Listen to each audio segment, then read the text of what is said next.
and call the meeting to order. Everybody have a chance to read the minutes of the public hearing. Is there any additions or corrections to those minutes?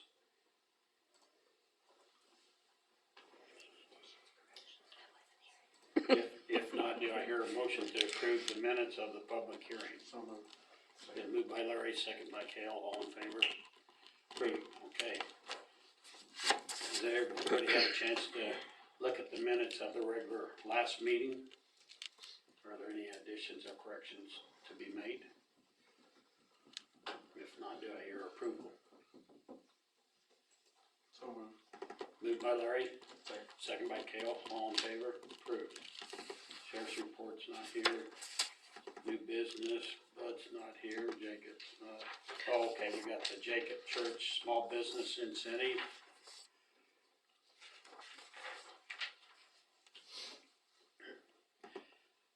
Okay, so it's just gonna be for one employee for 6 months.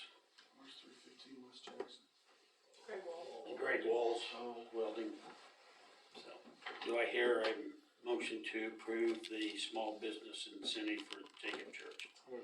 Moved by Cale, second by Amanda, all in favor? Approved. And, Scott, I'll just take that from you after you sign it. What's that? I'll just take that from you after you sign it. Okay, well, let's just, instead of waiting to go further down through there, I'm gonna let, Gene and Patty, they came tonight, and so I'm gonna let them go ahead and, cause Bud's not here, so. Pardon? We're gonna let you have the Okay. floor. He needs to My come talk, hearing's terrible. he needs to talk Okay. up here to you. Okay. Can I approach you? Yep. My hearing's terrible, so, I'm sorry about that, but I've tried hearing aids and it doesn't work. Okay. But I'm here about my property cleanup, Mm-hmm. and I thought I'd pretty well cleaned everything up. I was served a letter with several errors in it. I showed them to, Lila. Tell the rest of the council. And I thought that was kinda, not real professional, part of it, and some people told me that it really was no good, that, I really didn't have to do anything, but I wanna keep peace with everybody, so I cleaned everything up. Your first letter that was, served to me, I've covered everything on it. Your second letter, you added to it, was a month later, and you told me that I needed to take my fence down. In the first letter,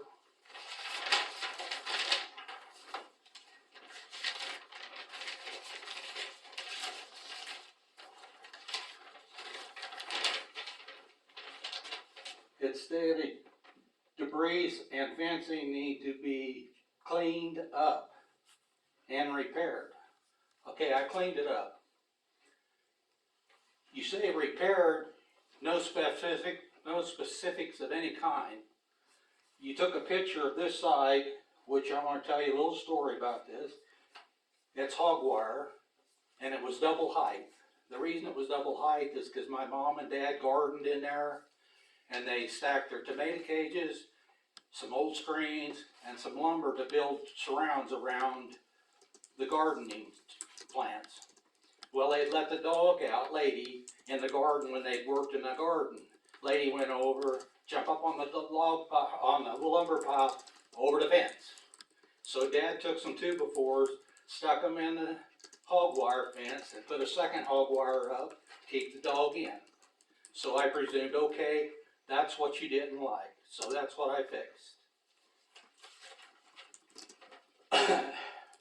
And, your words are a lot different than mine. Like it says, clear the debris. Ideal in recycled building materials. It's items to me that have value.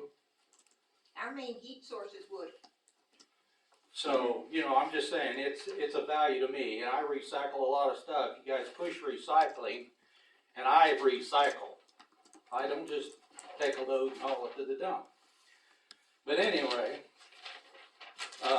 I'm just here to say that I've done some major cleaning. I'd like to know who took the pictures. I took most of the pictures. Over the top of a privacy fence. Yeah. Yeah. Standing on my property, because the first fence is my property line.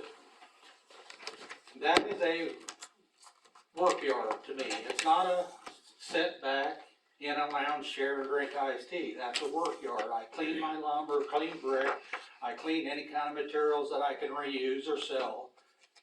And before I used it, I put up privacy fence, because I know some people don't like to look at a pile of lumber.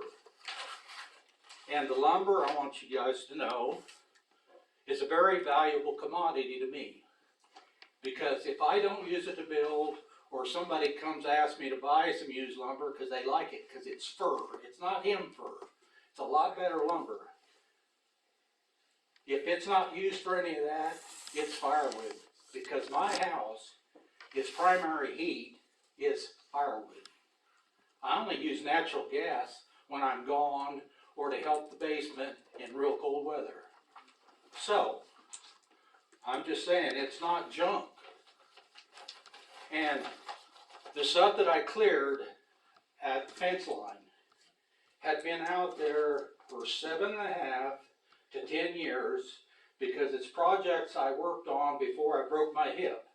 And I broke my hip 7.5 years ago. So why was it such an issue now? It got brought to us, concerns from people. From other people, They they, said other people brought the concern.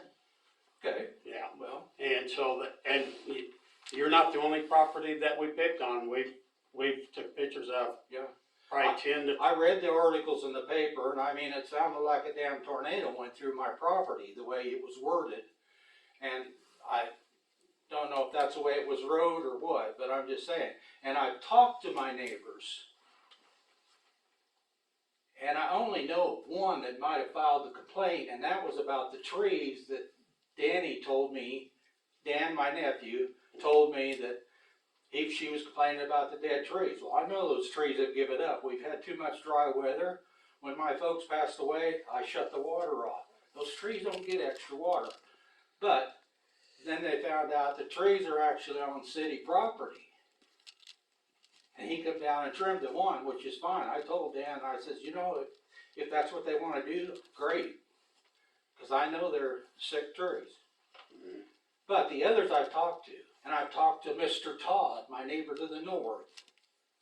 He come from Benkelman. He just bought that house a couple months ago. He has no issue with my property. I asked him. I asked the neighbor to the south when I was picking up trash, and I picked up some of hers. And I said, well, I'm going up to the yard waste place. I'll pick your stuff up. And I said, can I ask you a personal question? And she says, sure. And I says, does my property bother you?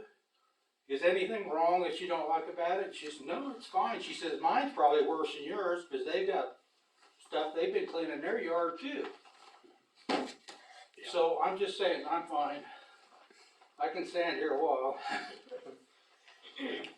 But well, as far as, I mean, the last time we had our meeting, we was fine with all the stuff that you've done so far. yeah, All, that's what everything was done. that's what Lila said. She Yeah. thought it was only my fence. It's just that one, that kind of, snow fence, and What? Yeah. What's the issue with the fence? I guess it probably is not what I wanna say, ordinance compliance fence. It's not a what? It doesn't apply with our ordinance on what a fence should be.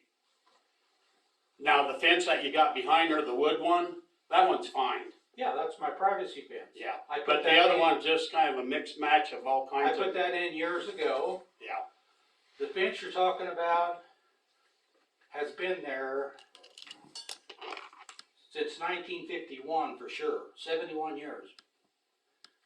My folks bought their house, 417 North Main, in 1951. That whole lot was fenced. When my folks bought their house in 1951, there was a milk cow in that lot, there was chickens and roosters, a hay barn and a milk barn. And my folks didn't complain about the neighborhood. Times have changed. times have changed, Yeah, yeah. So, but- I agree, but I'm just saying when, yeah, and I know you've cleaned all that up and stuff, and, Yeah, but just because someone doesn't like a and when fence, you said makes it repair not the compliant. fence, there was no specifics on what you wanted repaired. And the Yeah. neighbor, my wife had Bible study with one neighbor the other night, she said she liked the way I done that fence, because when you said repair it, I said, okay. Dad had the hog wire there because he took the snow fence out because it was getting shitty, because there used to be 3 trees there where there's now 1. And so he took it out and just had the hog wire. So I thought, okay, I'll make it all match. And cause I had hog wire, I had snow fence from when I sold half that lot to Derek Tice. That lot used to be twice as big.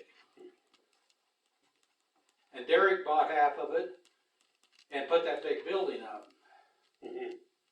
Okay, but I'm just saying, that fence has been there 71 years, probably 80.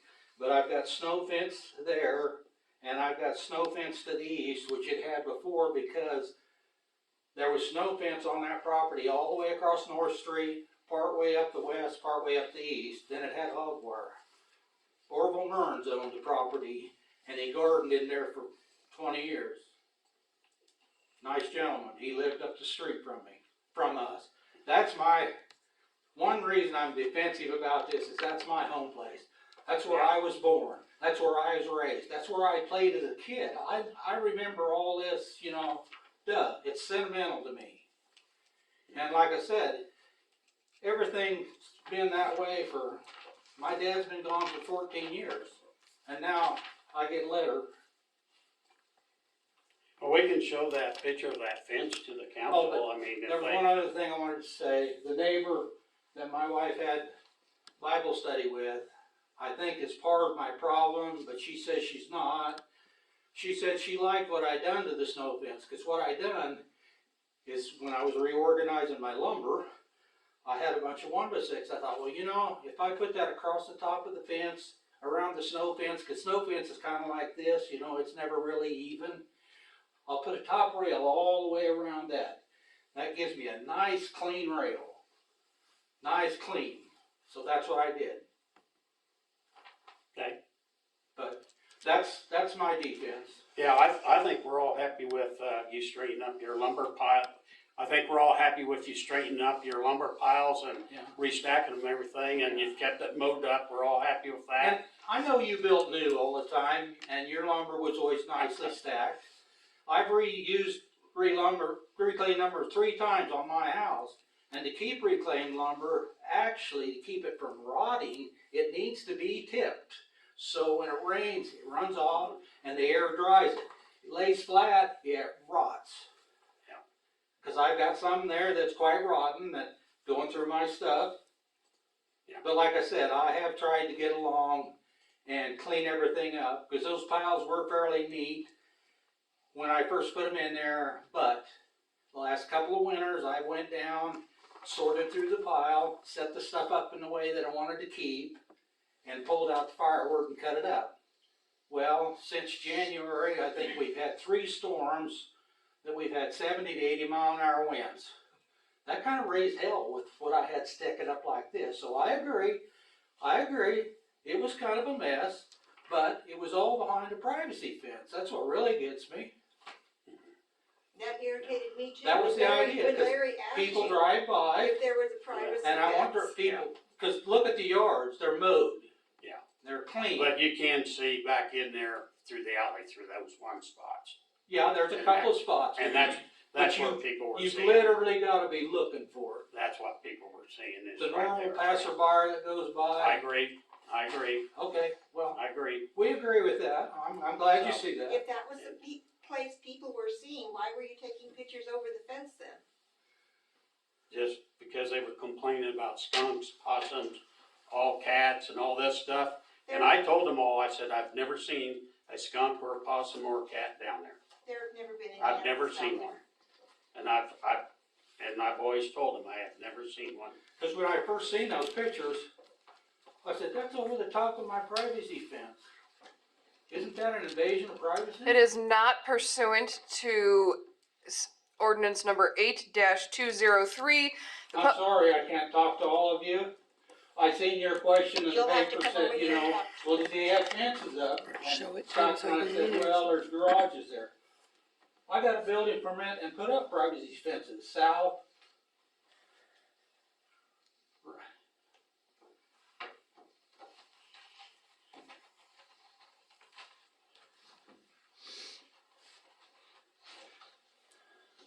Okay, thank you. Do we- And Go ahead. as far as animals, when I seen that, there has been no animals down there. I've got no tracks down there. I'm down there in the winter time. There's no tracks. There's no evidence of them burrowing into anything.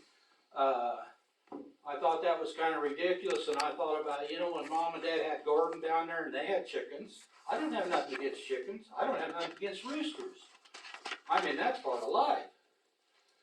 But when they had garden and chickens down there, they had more problem with animals coming in and robbing their garden or trying to get into the chickens and stealing eggs than I've ever had. Yeah. So anybody, I know you have people in St. Francis that have chickens, which is good. My mom had chickens.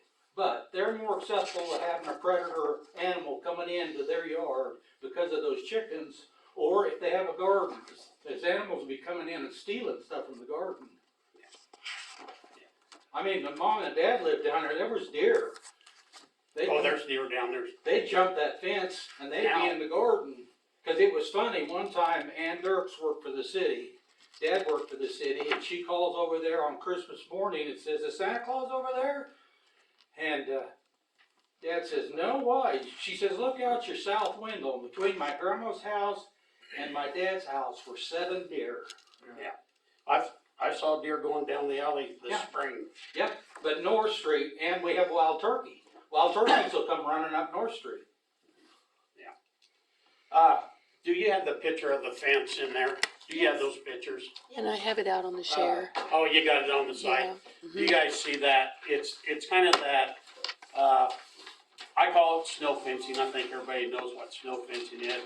It's that little snow fencing and wire stuff that's right around the outside, about 4 feet from his privacy fence. So it's in the one that's 10.18.22. There's one. 10.18.22 is the name of the letter that that picture is in.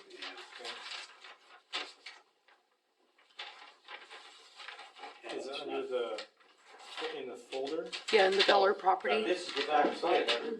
I got it. Yeah, this is probably a little bit. I agree, it ain't a fancy fence, because, like I said, it's been a garden for years and years, it had a wire fence, it had a snow fence, but the snow fence has been put in there to catch the snow. And this is all being cleaned out. He has cleaned all that out. It's just this fence right there that, But he's this, got this nice privacy fence here. And then this is out about 4 feet from that and around there, so. this letter, last letter I received, it says you wanted me to take down my east fence. That's the one behind Mr. Todd.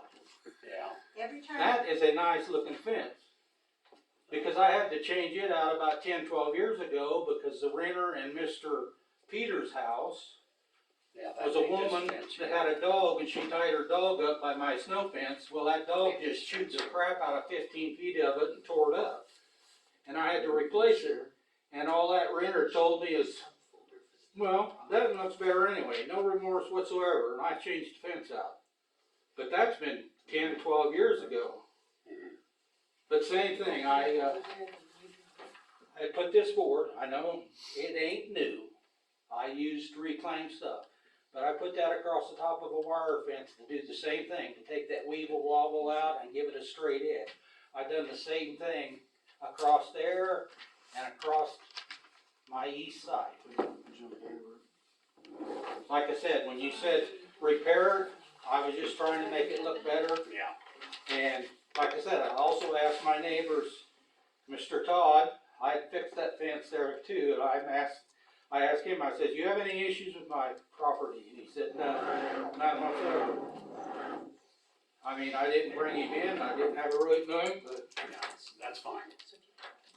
So what's everybody think on the fence? he's asked And- all of the neighbors, he asked, and he this asked stuff, all of the neighbors. this stuff I moved I relocated it. The only neighbor who did not ask was the lady with the tree problem. Well, she's across the street, all she's looking at is my houses. This is front. I mean, I'm just trying to get along. Yeah, I agree, you've cleaned it all up, so, Well, and I needed it up, so, you know, if Yeah. you're happy, I'm happy. But I'm gonna be down there getting firewood out of it, but I'll keep it neat. I mean, I understand that too, but. is everybody okay where he's at right now and everything? Well, yeah, it's all picked up. Because Well, yeah. Mr. Butler knows what I'm talking about, cause he was at my house a couple months ago wanting to know if I could tear a house down for him. Yeah. I told him I would love to. It's got some great materials in it, but I said my arthritis and my broken hip, I just can't do it anymore. I said I would have liked to accommodate you, but I can't. I mean, it'd kill me. And I give you all the credit in the world for all the places you took down in town. Yeah, that's That what way- I wanted to bring up. That we needed taken down, I give you all I've the helped credit. a lot of Cheyenne County residents, and it hasn't cost them a dime, because they say, well, what would you do it for? And I said, well, I'll do it for the lumber and what I salvage out of it. But the last couple of years I tore down, I quit that because I had too many people wanting to talk to me, and then people were coming to me that I didn't even know and saying, well, what would you have to tear it down? And so then I started charging a little bit for my gas and the use of my pickup. Mhm.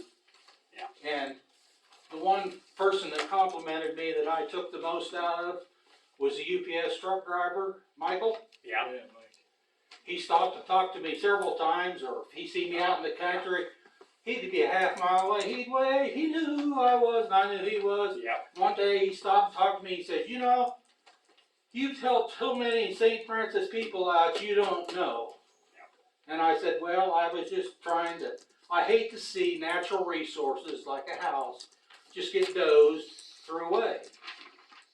Because a lot of good fur are in that old house, that's clear fur, it doesn't have knots in it. Yeah. And it doesn't go like this when the sun shines on it. yeah. So, but I appreciate your time. Well, we appreciate your time and your effort in cleaning that up down there, cause you've kept it mowed. I ride my bike a lot and I go by there, you've kept that mowed all the time, you've cleaned it up, so everybody's agreed with, that he's in compliance? Okay, you're good.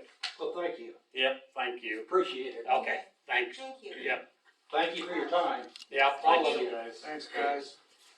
Thank you.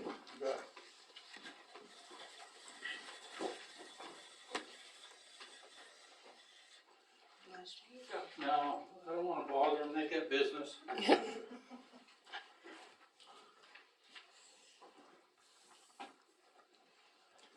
Okay, Bud, you're up.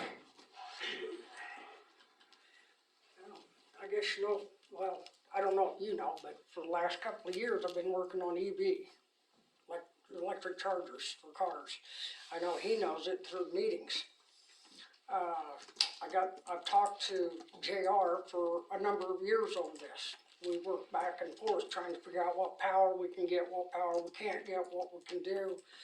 And he's looked at it, or he did look at it several times on what to do to bring the power in. And we kind of established putting a mini substation in, bringing a 7200 volt into the building and putting a station behind the building. So then I would branch off to mine, because I need more power on my building anyway, because I've already burnt the lugs off the transformer 3 times. So those transformers I'm burning up. That's already out there. So that's been an ongoing problem for the last 4 years, 5 years. And we just put new lugs on it all the time. I've made it almost all year this year without burning one off. I'm doing good.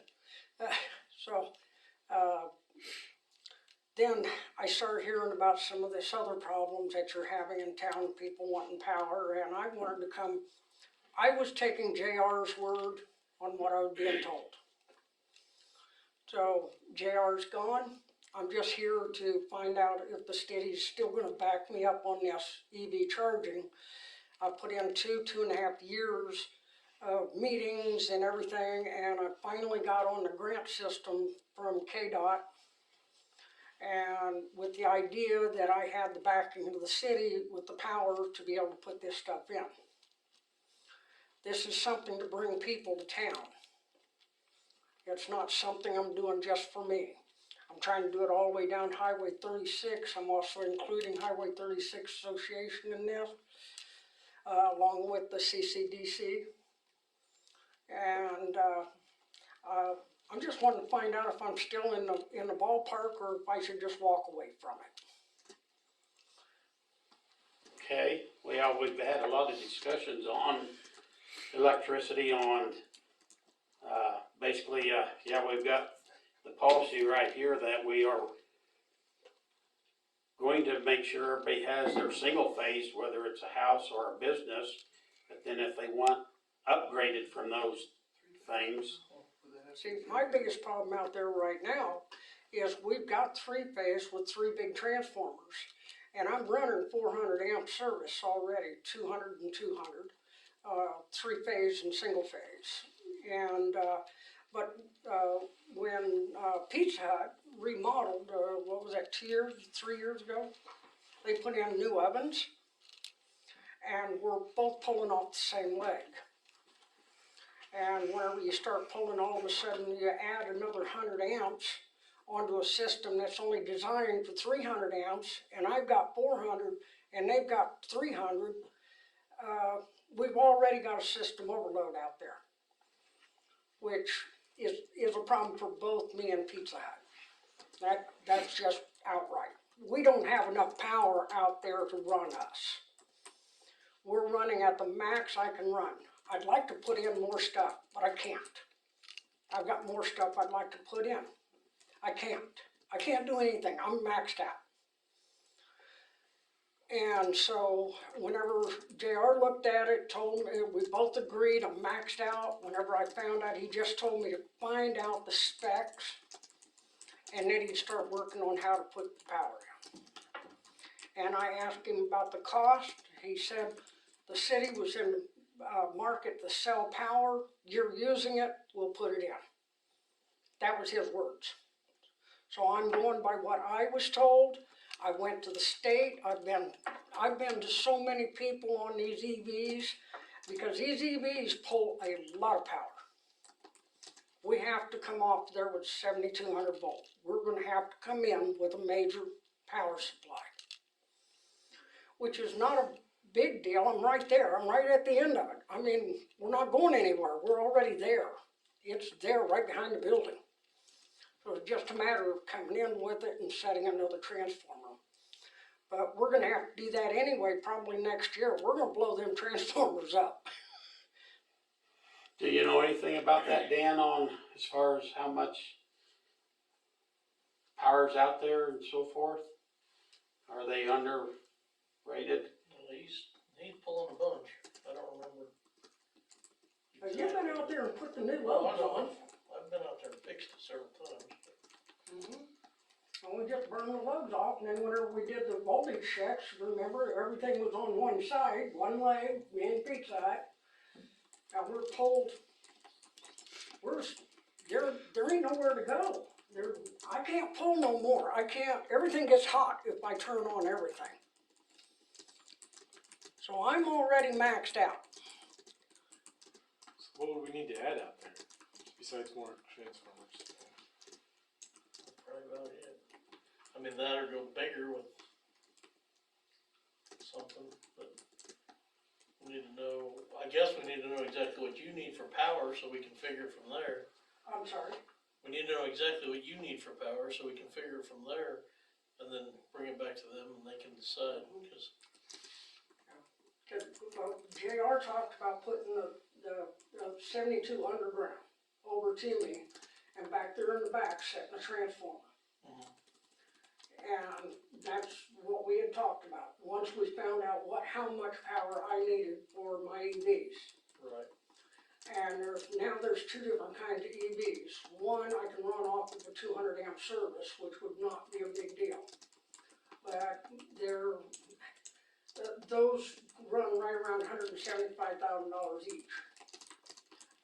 Where the other ones that if I can get the 480 volt coming in with the, I would need 400 amps each.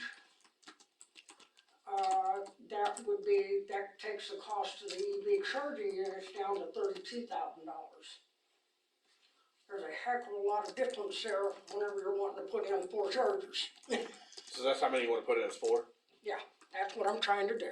And to power all that's gonna take how much? Off the top of my head, like I said, if I could put in the one system that is actually battery operated, but they're 150 to 175,000 per unit, which is cost ineffective, and I know I'll never get the state of Kansas to give me that much of a grant. It just ain't gonna work. They're not gonna do it. Not whenever there's charger units for about 30 to 32,000 each. I can put them all in for the same amount, but it's gonna take a very sizable transformer. I can't, off the top of my head, I can't tell you. But I do know it'll be it'll require the 7200 to come into the building and then transformer down. And from your research, is there another EV station from Idalia to where on 36? Technically on 36 that I know of, it's on the other end of the state. So we'd be the only one. We would be the one to start it. We are from Denver to here is kind of the end of a charge cycle for a car. This is what I'm trying to do. Get the first one started here, talk with KDOT, which is what I've been doing. The way she described it on the phone is we're kind of an orphan. We're going to be, because all they have money for originally was I-70 and 400. And they got, how many million? 300 million? 30? That's a lot. Yeah. To do, but in November, which I'm already on the agenda for, is the orphan stations like here, and trying to get 2 more on 36. So I'm trying to get it all the way down 36, but we gotta get it started. We gotta get into Kansas. And that's what I'm trying to do, get the electric cars to come here. I would prefer hydrogen, but the state and everybody wants to do electric. And I've already been to all of the different EV chargers and told them what JR told me is that we would make it work. I've already told them that. So I kind of got myself in a rock and a hard spot here, because if I don't get the backing now, I'm just walking away from it. I put 2.5 years into this. And I need to know I've still got the backing. I'm not going to go back to the state and everybody in November and say, okay, I had this backing and now the person quit, and I understood he was going to the city council. I thought he was talking with everybody. Nope. So he was talking on his own. I guess so. So now I kind of need to know if I'm going to get some backing on this so I can keep going. Where we're running into trouble is us having the money to do it. And how much, I mean, to put a transformer on the ground, how much were those?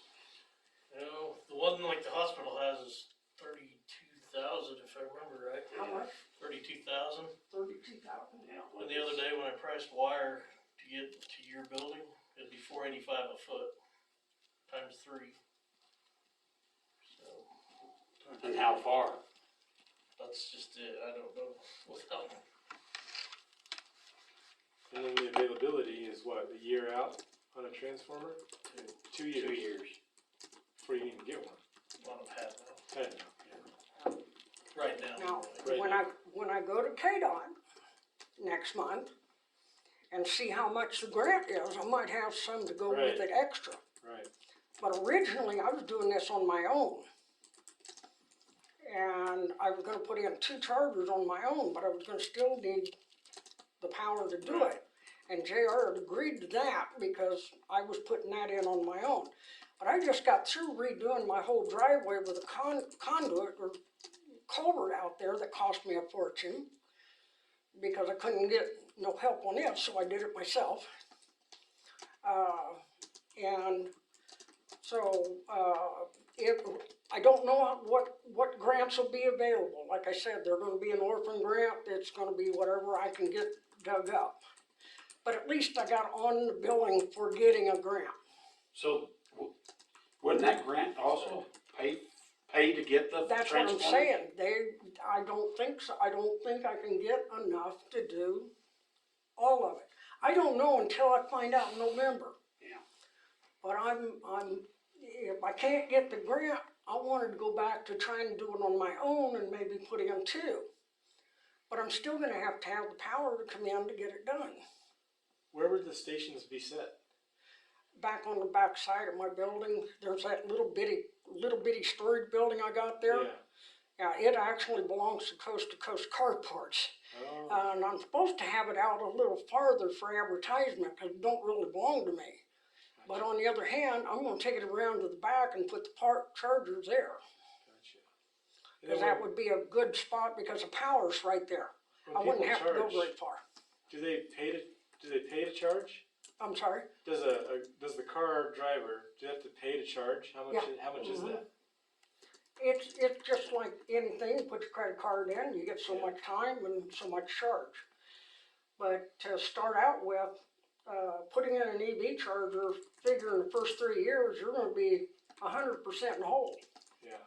You'll, because Oh, yeah. until you get them to driving out here, and most of the EV companies are wanting this, they're putting it on I-70, because they've gotta figure that they want 15 cars a day on there from the day it starts. Right. And I said, I'm gonna probably have 15 cars a year on there until I get people coming out here, because I gotta get them on down 36. Yeah. But if I don't get it here, I can't get it down 36. Just like I told Bud, I'm not a big fan of the whole EV market, but like it or not, it's growing by like 12 to 17% every year. And what happens is when they data the car, they program the trip. They're going to take a 250-mile trip. They program the trip on where the EV stations are. Mhm. And so if we have one and it's automatically uplinked, it'll be uplinked to all of them. Then it encourages people to come to St. It'll Francis. bring people this way. Because right now, there's some on the EV charge map that shows their EV chargers out here, but they're not. Once you go to the picture, on each one of them, it shows you a picture of the charger. And I love some of the pictures. It shows you a 3-prong plug for a 220. Yeah, so that's not an EV charger. Right now, the biggest bank of chargers that's close by is in Goodland, and there's some Teslas down there. There's some at 24/7 too. There's some chargers at 24/7. Mm-hmm. And there's a charging station at the airport, but it's not for public use. It's for private use. No, yeah. But Robert And it's has not one a down fa- the road it's, at the airport. and it's not a fast charger. No, it's what It's a standard charger, which I can put a standard charger in, but I can't even do that right now, because if I put something else out there, those poor transformers are, I'm gonna go out there and just pick them up off the ground.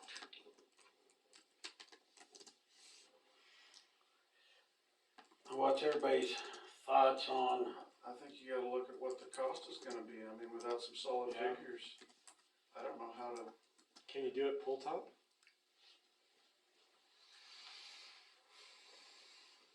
You probably have to build a rack of them. Yeah, build a structure of some kind. He's already with Pizza Hut, unless we can separate Pizza Hut from him. I'm thinking, were those 50s that were up there? I'm sorry? Are those 50s up there at the transformers? They're either 50s or 75, they're big. Yeah, they're big. And we may need to check them lugs. If you get much bigger than that, you're gonna have to go to a rack. And or I something. reached out there on the back of my building and my pole's hot again.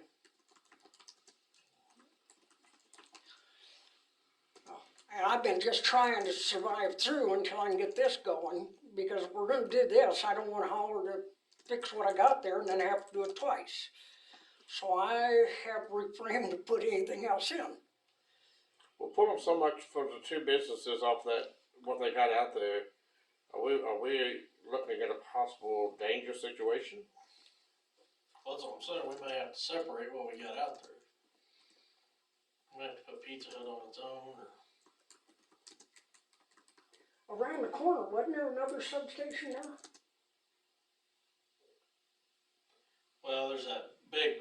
that's built for Yeah. the grain bins, yeah. Yeah, You'd have to go a lot farther with secondary from there. it ain't very far, but it's still a little farther, yeah. Yeah. The other thing was, I'm trying to get rid of them transformers in the middle of the driveway. Because of all of my big oversized loads that I have. I have literally put my trash barrel there.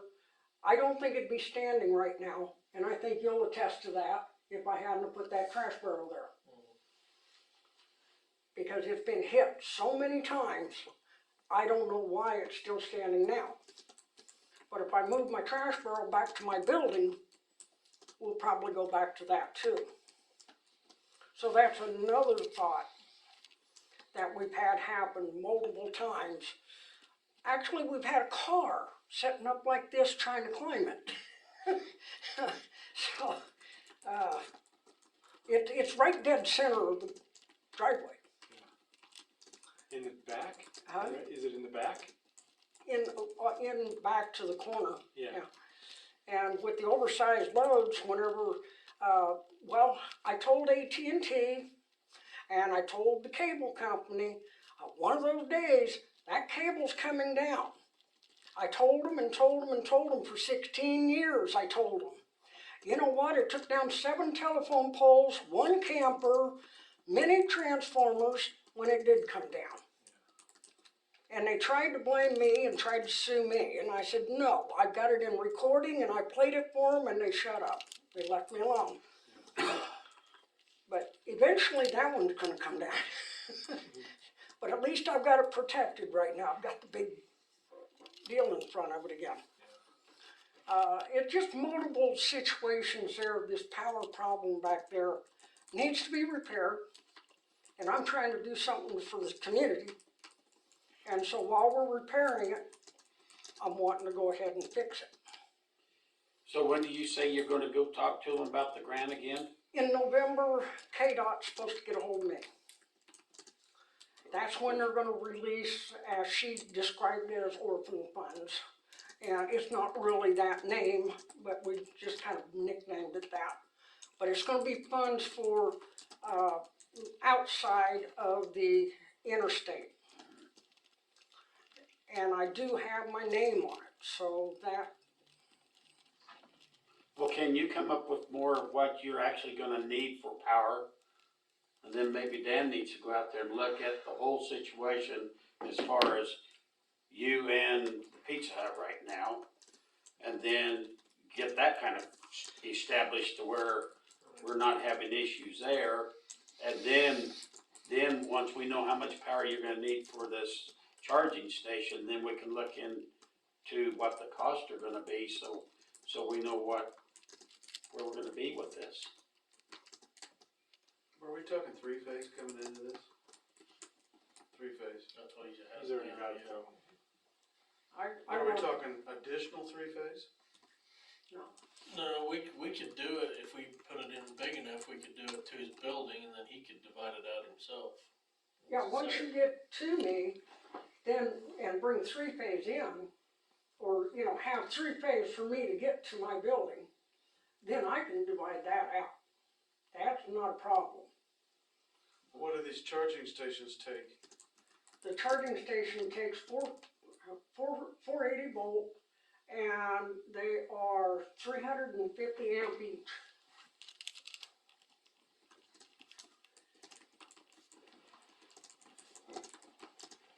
So the 480 volt, you don't even have 480 volt out there now, do you? No, You only got which I 240. wish I did have. Right. Because I have equipment sitting behind the building that requires 480 volt. But I've been waiting, it's just sitting out there. And I keep hoping I'm gonna get these EVs going. Like I said, I've been working on this for 2.5 years. This ain't something I started on yesterday. And I'd talked to JR for over 2 years. He knew this was coming. I figured as much as we talked, he had talked to you, and you know I've talked to JR about it multiple times. So I figured he had the backing of the city council since he worked for you.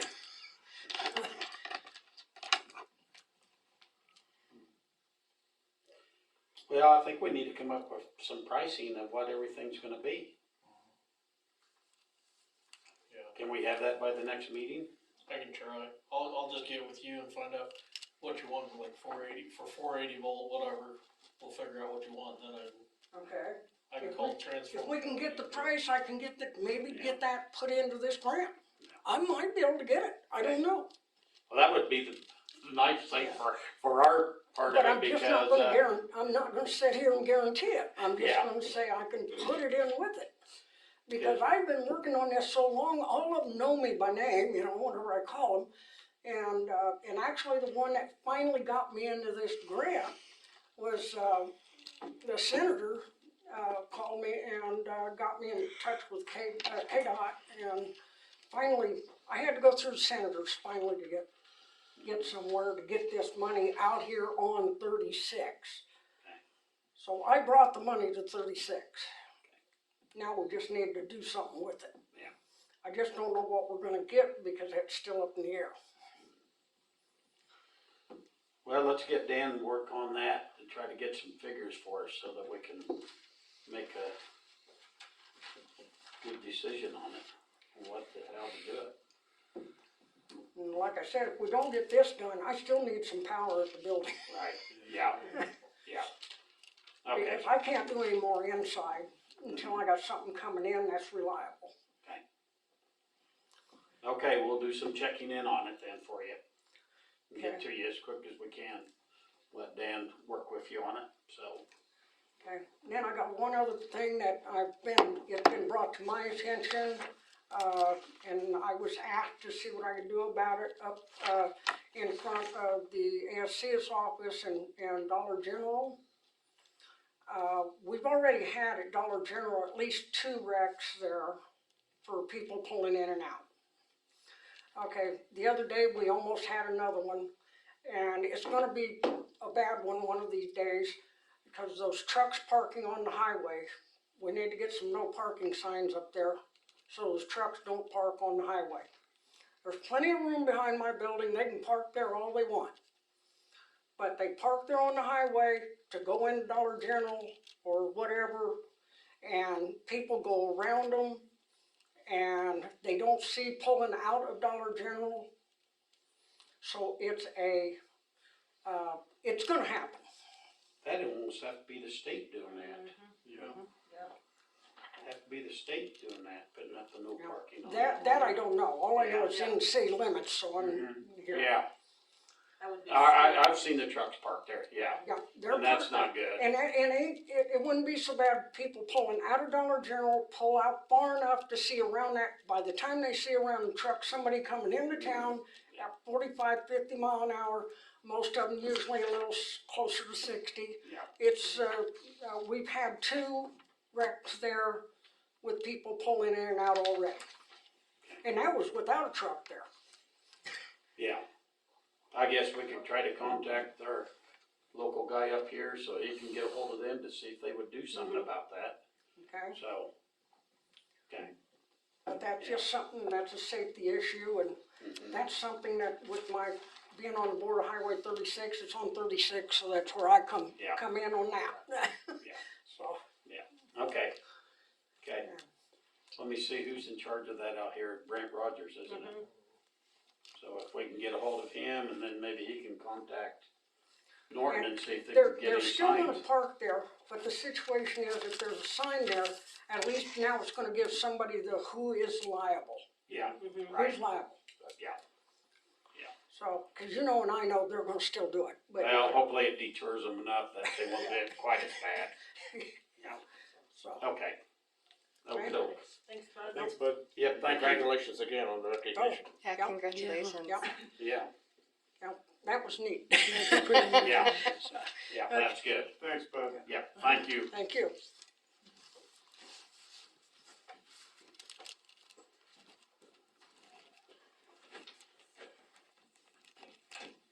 So do you think that back behind Majestic and Pizza Hut, right along there, would really need some upgrading? To get, We need to separate. or separate so If we that, could separate Pizza Hut and Majestic, it'd help a lot. okay. Look into that stuff. First of all, and then we need to find out exactly what he needs and then what it's gonna cost, because, I feel like, he needs to see if the grant can pay for it. Do you believe what he's saying about JR? I don't know. I mean, Dan's heard it, I've heard it, I don't know who else. I've heard several people say, JR said this, JR said that. JR's not here anymore. That's all I can tell. We can't rely on them. We don't know. Unless JR brought it in here, we don't know. And there's no way for us to I know, know. so. Just That's the first I've heard of this, and that's the first I've heard of this. Yeah. I wonder if the city might want to make an announcement that agents of the cities and employees of the city cannot bind the city or enter into agreements or make promises on behalf of the city. Just because, I mean, Yeah. it could be taken as they were discussing what would be possible, and they took it as, well, the city's interested in doing this. Not necessarily in his case, but in anything else. Right. Because really, it's up to the council whether anything is going to get done. And so any agent of the city does not have the authority to extend that without express written consent of the council. Yeah, cause it's not fair to Dan to have to keep being told, well, JR said, well, JR said. Oh, yeah. And then he's sitting over here, well, what do you want? I've heard it twice. Yeah. Dan's also good about saying, we need to go to city council. Yeah. That's come up a couple times. Yeah. And then when Bud called the other day, that's why I said, he called Friday, I think it was. Last Friday, no. Whatever day it was, I said he just need to come to the council because. But it just, yeah. I know it's been talked about, but I can't honestly say JR made any promises that I know of. But also in 2.5 years, look what the prices have done. Well, that's, yeah. The prices have just skyrocketed. If you wait another 6 months, the prices I just gave you are probably gonna be twice as high as what I just told you, so. So it's just not a good situation. So. Okay, well, I guess we'll wait till we get some pricing back and so forth.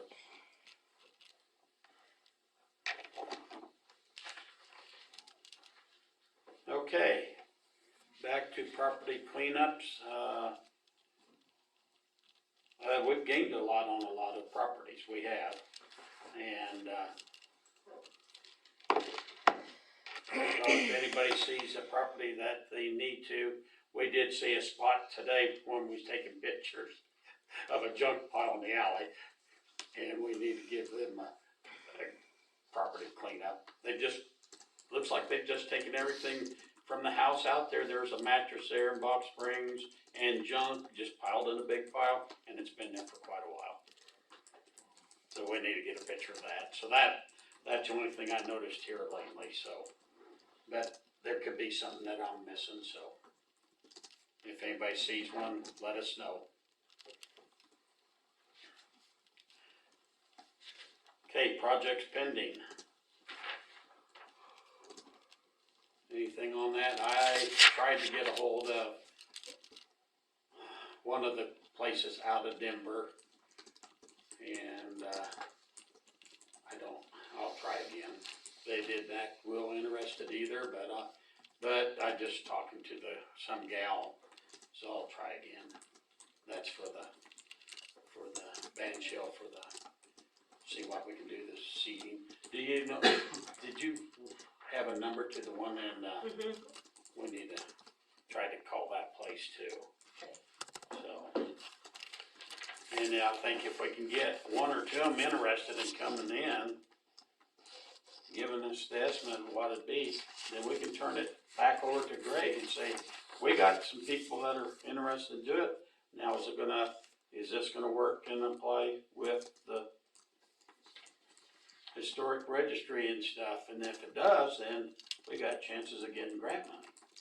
Otherwise, it's out of our pocket. We just need to find out what those numbers are gonna be again, like everything we're talking about. It's dollars that we're talking about.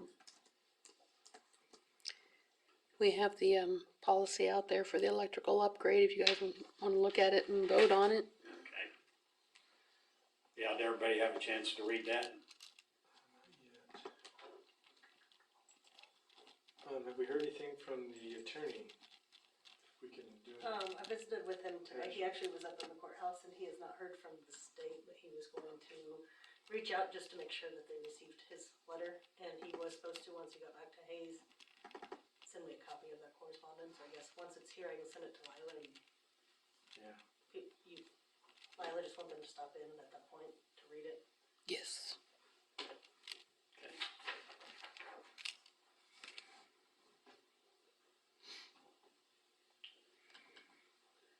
I think it looks pretty well like what we talked about.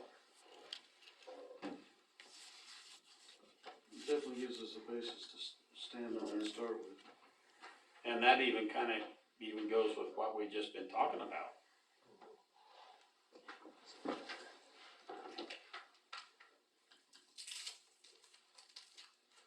Cause if that's gonna be kind of a whole separate deal, then we might be able to say, well, okay, we can bring you one phase, but if you need 3-phase, you gotta pay the difference.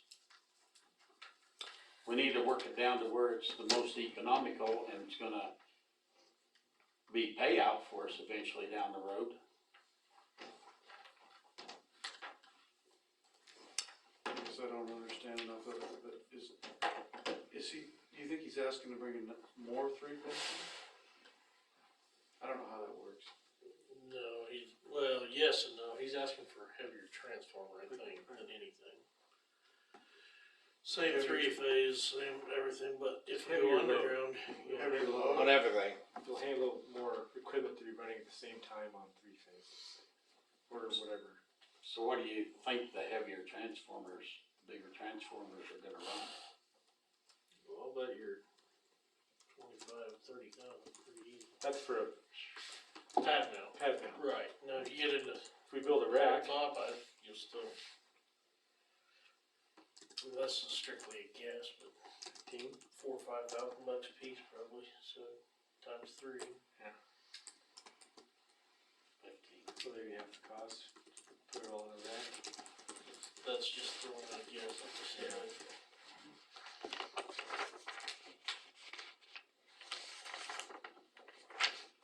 Okay, has everybody agreed to, make a motion to approve this new electric upgrade I policy? would- or- I would suggest in reading this again with fresh eyes that we substitute the word price for the word cost. The city will order the materials and the customer will purchase the materials at the city's, currently it says at the city's cost. I think it should be at the city's price.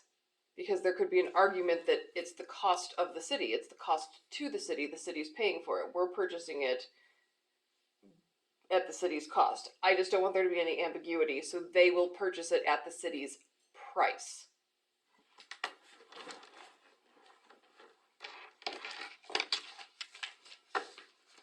Or at the cost quoted to the city.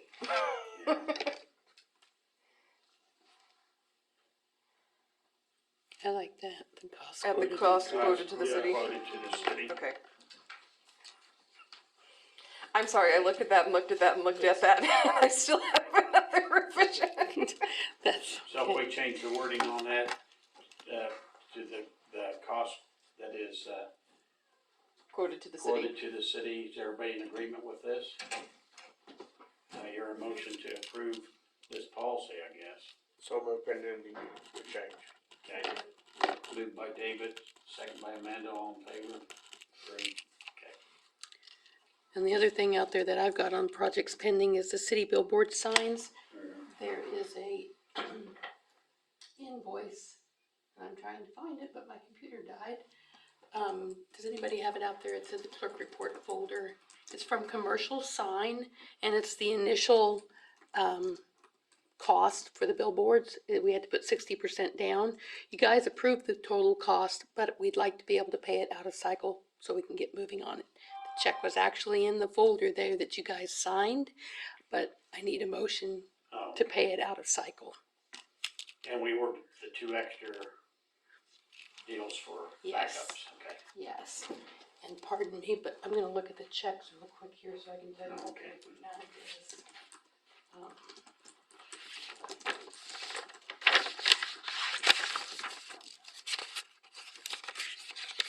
Because the commercial sign, Yes, I wrote it down as well at home, so. 2000, I'm sorry. Real quick. $2,386.50, and that's 60% of the total cost. Do I hear a motion to approve paying 60% of the cost to Commercial Sign? So moved. And move by Amanda, second by David, all in favor, approved.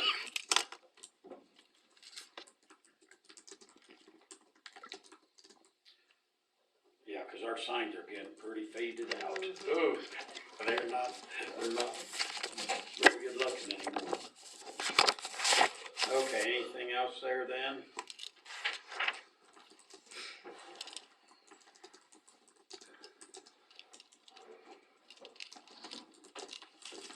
And I guess on those property cleanups, Dan and I went around and took pictures of abandoned vehicles today.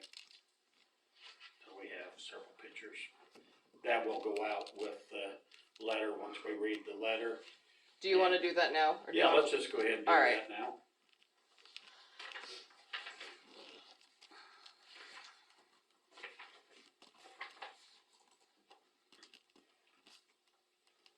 Did everybody have a chance to read that yet? I just found it.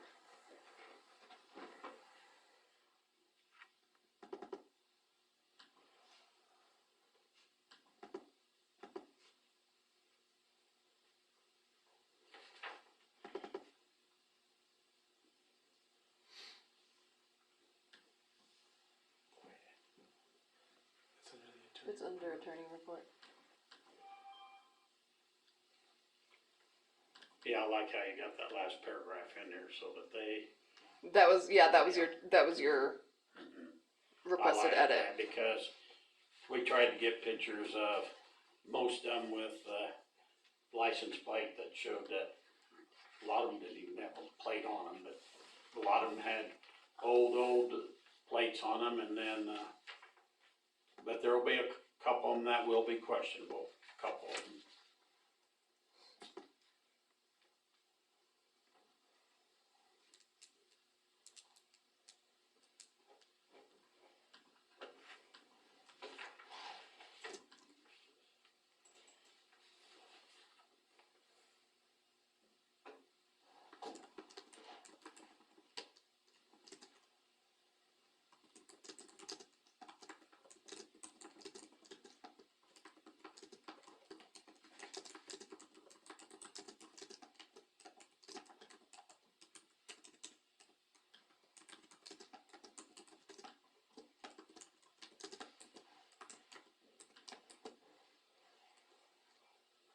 And we did go by one other one that was there 2 weeks ago and is gone today. So there's some people that have been doing it, getting rid of them.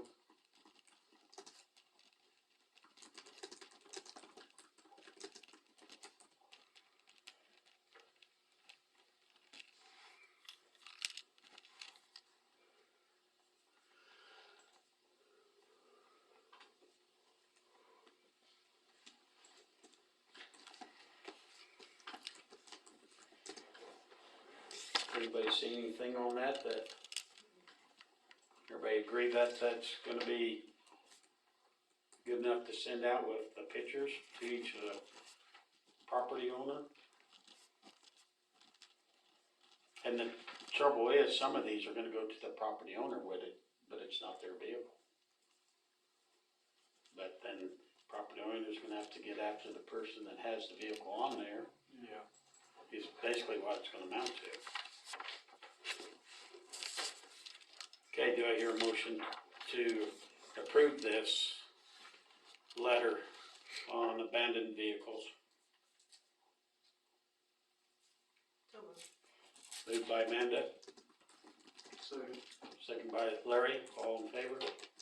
Approved, okay. We'll put pictures with the letter and get them sent out. Okay, we'll move on. Building permits.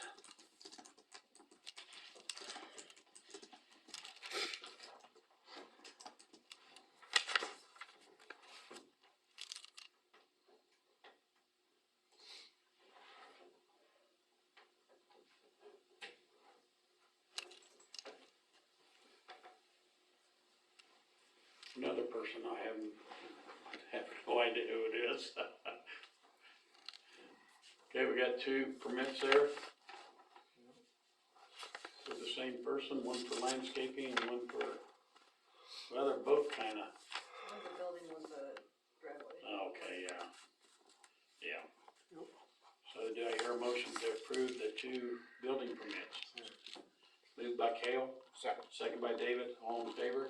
Do you wanna talk about the fence project that we looked at? No, yeah, I guess that would be in the building permits, cause I think he's gonna wanna know if we're okay in that. so I didn't have time to get these to Lila, so I have to do it the mayor's way.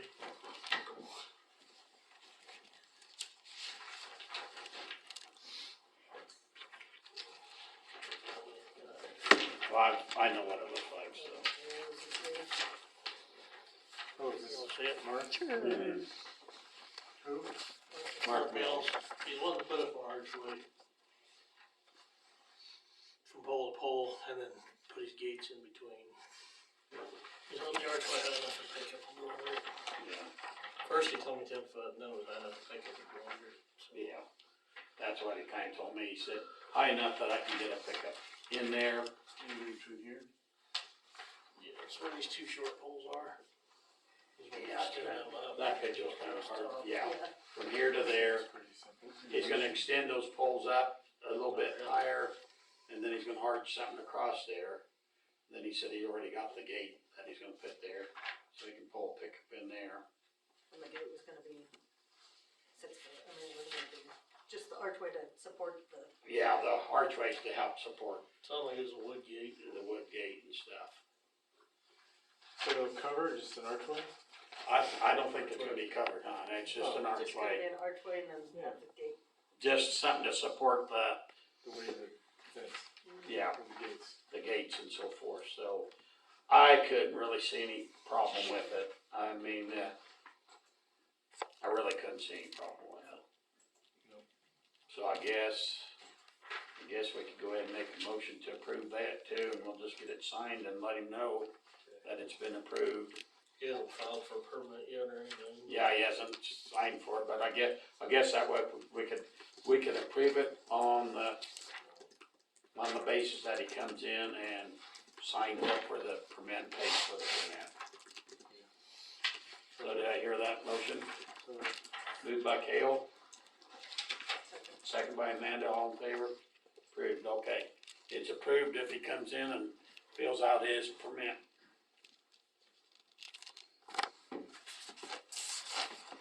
Superintendent report. So I don't know if I should run this up during property cleanup or now, but I'll bring it up now. This is that Morris place. We need, I guess you guys need to decide if you wanna start condemnation on that or whatever. We have money in the budget. We have like $20,000 in the budget to clean up our property. Or whatever needs done. Or whether that's gonna do it or not, I don't know. It's been up there for a long time. And he pays the taxes on it, which I don't know what the taxes would be, but it can't be nothing. And so he pays the taxes because they don't cost anything, but it's so run down. Didn't we just look at this a month ago? Yeah, we looked. Yeah, we at it, kinda never looked done at it. anything with it. Is this Well, that small? Is this that small one up on Fourth? Yeah. I believe that what had happened was when we looked at it a month ago, we were going to check to see whether or not it was going to be on the tax sale because the city didn't want to make the investment of a condemnation proceeding as well as the cost of the actual condemnation and or restoration or demolition. And so if it was going to be going on the tax sale, and my understanding is it is not, it is current, it is not going to be going on the tax sale. So we would send a letter to the individual. We would pass a resolution if it's if you want to do it as a condemnation rather than a property cleanup. I would draft a resolution because it has to be done by a resolution. Do it as a resolution and send it either certified mail to the individual, the record owner, or to wherever the statements, wherever the county statements are going. Where's the owner live? Texas. Isn't it Texas? I thought he lived in Texas somewhere. I don't remember. I don't remember. Seemed like it's Texas. So they never come in and look at it, probably. No. It's been on the city cleanup list since. It's been I on was our back lookout for a long time. Whoa. But used to, we didn't budget anything for cleanup property, cause something like that, what could possibly happen, you just throw it up in the air and says it's yours. Well, if he signs the deed over to us, then we get to use taxpayers' money to clean it up. Yeah. And so anyway, it's still not a good situation, but it's not a good situation when it's sitting there like it is. What if you approach it from a cleanup letter standpoint to see what kind of response you get? I mean, I realize there's repairs that have gotta be done to it, but do we need to take that step first? We could reach out and send a letter and state, this is in violation of the weed ordinance of the property cleanup, and also, based on the photographs enclosed herewith, could be condemnable. Here are the penalties, rather than sending just our form letter, here are the options that we have as far as resolution. If you intend on cleaning this up, do it. Contact us and let us know what your timeline of doing it is. If you don't intend on cleaning it up, we can either proceed with action against you, or you can deed it to the city and the city will take care of it. Because the easiest thing to do would be to get it quit claimed to the city. If the city's going to be spending the money on it anyways, to clean it up, the easiest thing to do would be to send a friendly letter. I mean, as friendly as you can be saying, as friendly as you can be in the situation. I But don't I mean, know if that's what would happen, but more likely, because they're not gonna wanna spend the money to clean it up. and at the point that it is, $25 a day, that it is out of compliance, and or can be assessed against the taxes of the property in the event that the city rectifies the issue, or I think abatement is the term used in the code. I think But the city's not gonna go in and fix the windows and No, take up all the stuff in if the we back. took over, we'd probably just condemn it. Yeah, we just get it tore down. I just was curious, what kind of money we're looking at if we do condemn it.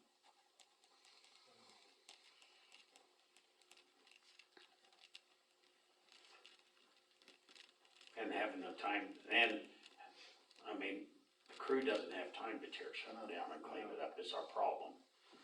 We'd have to talk to Frummel's probably. Jared. He had to get insurance before he does it. Yep. I ain't going through that again.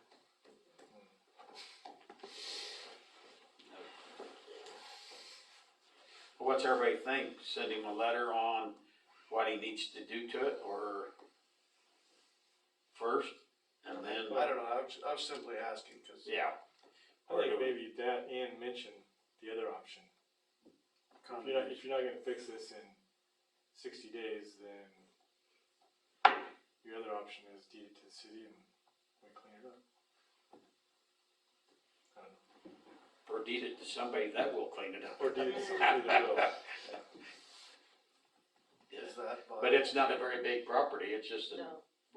Yeah, we can enter into negotiations to resolve an ordinance violation, but we can't actually take action until we follow the due process requirements of the ordinances. But we can enter into negotiations Yeah.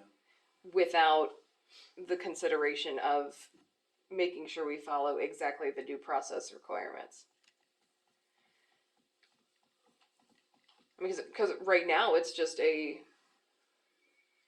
it's really just a offer and compromise. It's not, we're bringing you up uncharted. There's not anything detrimental to you. We're extending an olive branch. Does everybody think that way to start with? I like that idea. Okay, Do you want me to draft that letter? Yeah. Okay.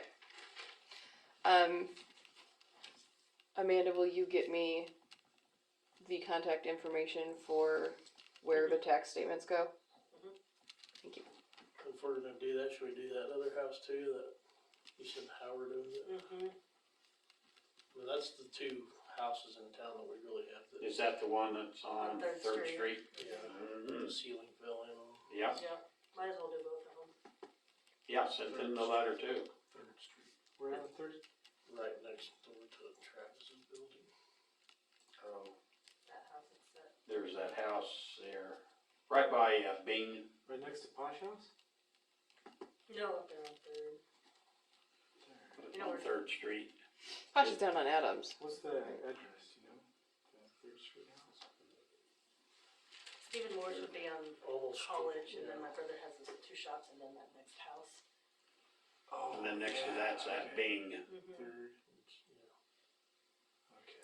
and then Matt Moberly owns the next house. Used to.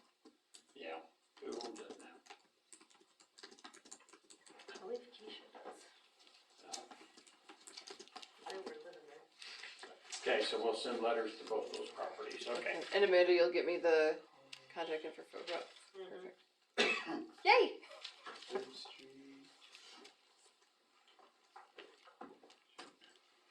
Okay, Dan? Okay, the next thing I got is I would like to buy 4 pole top transformers, 25 kVA at the cost of $54.08. We're gonna be putting 2 of them up here before long, cause that Brogan's already bought their transformers. It's been moved by Cale, did I hear a second? Second by Amanda, all in favor? Approved to go ahead and get those. I contacted Atlas on the water system, they said probably after the first year before we get anything done on that. Can I interject real quick? So this was something that had to do with that was on my clerk report. When you guys approved the water control system, I neglected to ask you to motion to use ARPA funds for that purchase, so I need a motion tonight to use ARPA funds for the water control system. Okay, do I hear a motion to use the ARPA funds? Moved by David, second by Larry, all in favor? Approved. Okay, the boiler at the power plant is fixed again, hopefully. They said a lot of that will be covered. Warranty, you have to come a little bit. Can I ask a quick question? Will that bid still be current? This? The water control Yes, with Atlas? it should. I've already told them I'm doing it. Okay. I didn't exactly ask that, but it should be. Do we need to encumber what we need to, For the ARPA funds? well, if it's not gonna happen If until it next year, happens. or that's ARPA funds, I didn't know if that, No. okay. No, because that's a little bit different with the ARPA funds. We just had to spend, well, and they're actually, it's just, you can use it for anything. We just have to, she'll have to file a report in April to say we used it for this, but no. When'd you say they was coming? After the first of the year? Yeah, probably after the first year, he said. So we could still pay it out of period 13 too, and up until April, we can do that, April or May. I can call and double check with him. Okay, we overpumped the well at the ball field by 0.2 acre feet, so if we'd shut down 2 days earlier, we wouldn't have overpumped. So I've already done the paperwork, we pulled stuff from town to use out there. And I think we'll have to send $200 in with that. You know, Yes. Yes, if we could get a motion to make an out-of-cycle payment to pay that $200 for the temporary permit, that would be great. Moved by Cale, second by Amanda, all in favor? Approved. And we're gonna watch it closer next year, So so that's been an ongoing issue though. we've got it figured out now, I think. Okay. We didn't even know what an acre feet was most of us now, until I called the state, I was like, what's an acre feet? So, Yeah. we'll get it figured out, I hope. Power outage yesterday, it kicked out our 2400 transformer, I can't tell you why, it's the first time in 29 years that it's ever done that exactly that way.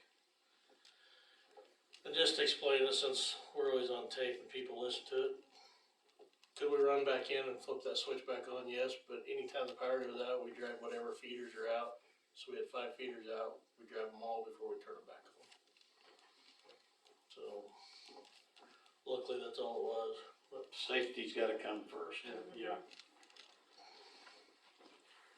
this is just a little information. I signed myself, John, and Justin up for classes in Norton on November 15th and in Goodland on November 29th. They're no-cost classes other than fuel and a meal. So.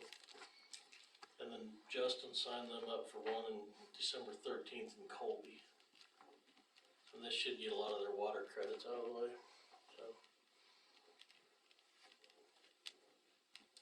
Mark Mills we talked about. Just letting you guys know, if nobody has any objections, I'm gonna start cleaning up behind the power plant before we get our own letter. Yeah. For vehicles and. Yeah. They've already started back there, but he's gonna keep cleaning and that's, there's been an improvement back there already, so. Other than that, I'll need 5 minutes in executive session for non-elected personnel. Okay, do I hear a motion to accept and file the superintendent report? So, Moved by Cale, second by Larry, all in favor? Okay, attorney report. We already covered the abandoned vehicle letter. The other thing on the shared drive underneath my report is a master service agreement that Attentive has sent to Lila. She brought to my attention that the usual open enrollment is in March, with plan year starting in April for everything else for city employees, and that is not provided for in this agreement. And it states that it starts on the date that it's signed, and that it goes for 1-year terms, and it renews for successive 1-year terms. And so, my first comment is it doesn't, Lila suggested perhaps that it could start for a short year and then have open enrollment in March. And the agent who she spoke with said that that was possible, but it's not reflected in the contract. And once there's a provision in the contract that says you are not operating, this contract governs and it supersedes any and all other written or oral agreements. And so him just saying, yeah, we can do that doesn't count. They need to put it in writing. That's my first comment. There are just several places where they put in the heading that they were going to be known as Attentive in all capital letters, and it was just inconsistent throughout the documents. There's quite a bit of that. Me changing that. There is a statement in section 2, paragraph C, that says the employee fee and the client fee will be assessed, billed, and collected on the 25th day of the month for the covered month. And then 3 sentences about how the city is to withhold and then reimburse, how the city is to deal with it. But then on the 4th sentence, it says on or around the 5th of each month, Attentive will invoice client for the fees described in this paragraph. And so the other one says the 25th and this one says the 5th, and I don't know if that was somebody just missed the 2, or if they're going to start it out on the 5th and then transition. That just needs to be clarified. If it is a 25th, I don't know why they're saying it twice. So I guess I just would like clarification on that. Paragraph E, I just didn't like the way it read. it says attentive provides the proper, as in they do provide, that's not a contractual obligation, so attentive shall provide the proper legal documents to client, and it shall be client's responsibility to ensure the documents are signed. I just reworded it so it reads better.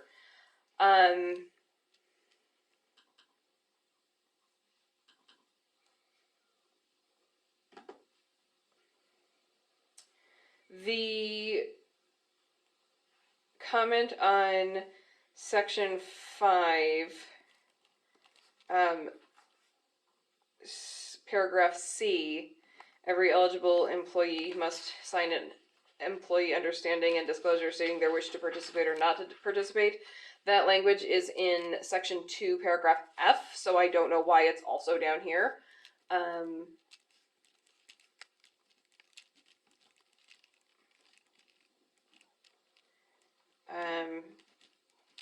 Section 3, paragraph C, not section 5. Section 4, they start a sentence with "and," which just makes my eyeball switch.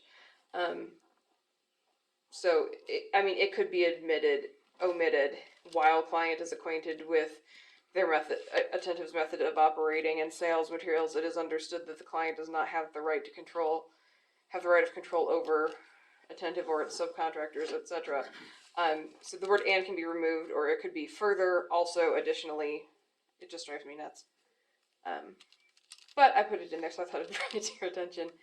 The termination at the end of each 1-year term, this is that going back to, we need the contract to say something about at the end of the first full year term, or at the end of the term beginning April 1 following a short term from the date of the contract to April 1. It just needs to have that language in there. They also have in that paragraph, section 5, paragraph A, in the event of a breach, the other party shall have the absolute right to immediately terminate the agreement.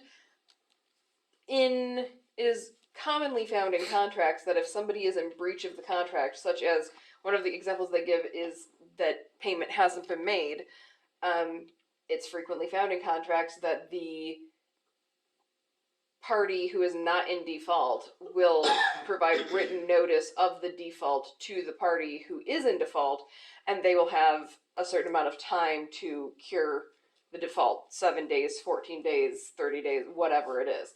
I guess if this is a make or break for them, I don't see that it would be an issue, but if something goes wrong and the check doesn't get there on time, or if they're doing it via auto debit or whatever, if something happens and we do not pay on time, this technically says a party's failure to pay any monies when due as required by this agreement constitutes a breach, and the other party can immediately terminate.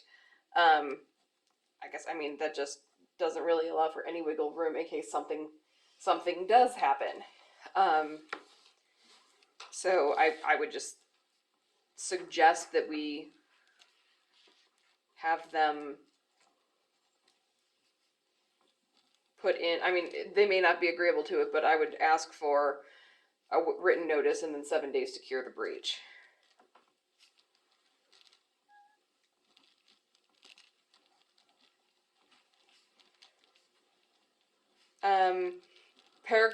Section 7, governing law and venue. These are just kind of an FYI for the council. The agreement, the paragraph states, this agreement shall be governed by and construed in accordance with the laws of the state of Alabama without regard to principles of conflicts of law. Client hereby irrevocably submits itself to the personal jurisdiction of the courts in and for Marshall County, Alabama, or in the United States District Court, Northern District of Alabama, Middle Division. So this is stating that this contract is binding under Alabama law. So you are agreeing to that venue, and if they bring a lawsuit or you are going to bring a lawsuit against them, it must be done in Alabama. I'm bringing this up, one, because if something happens, you're going to need to hire an Alabama attorney, And two, the caveat of I have reviewed this to the best of my ability, being a Kansas, Colorado, and Nebraska licensed attorney. I am not licensed in Alabama, so I do not know how this pertains to the laws in the jurisdiction and venue which they have submitted, because I'm not licensed in that state. Further on in the paragraph, it is stating that it can be tried by a judge or a judicial panel without a jury, and that the city is waiving its right to a trial by jury for all matters. So you would not be, I mean, and that's, I guess, not the biggest deal. There's plenty of contracts that have a mandatory arbitration clause, but it is something you need to be aware of, that, as it's written now. Seems like a big deal. There's a lot of contracts that, I mean, there's very, very many contracts that are mandatory arbitration provisions that you cannot, I mean, you can't even bring, it's relatively commonly found, but you do need to be aware that you are waiving that right.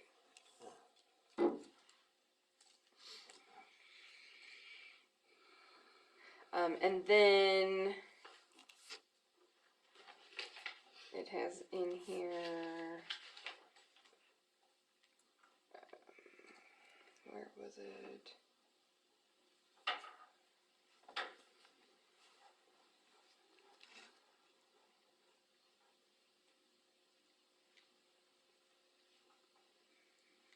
Oh, the integration, paragraph 8, or section 8, excuse me. This agreement and any signed addendum attached here too constitutes the entire agreement between the parties with regard to the subject matter and supersedes any and all agreements, whether oral or written, between the parties with respect to the subject matter. So that is that the agent is saying, oh, we can do a short year term, but this document doesn't say that. So it needs to say that if we're going to have that be the case. For ease for us in the office, and also for our employees to be able to compare all the plans that we have, now that we have so many, it makes sense to have it all at the same time in open enrollment.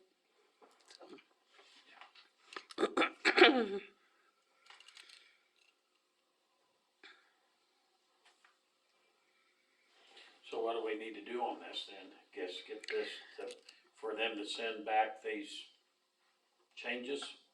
Is the council in agreement with the changes? Are we all in agreement with getting those things changed before?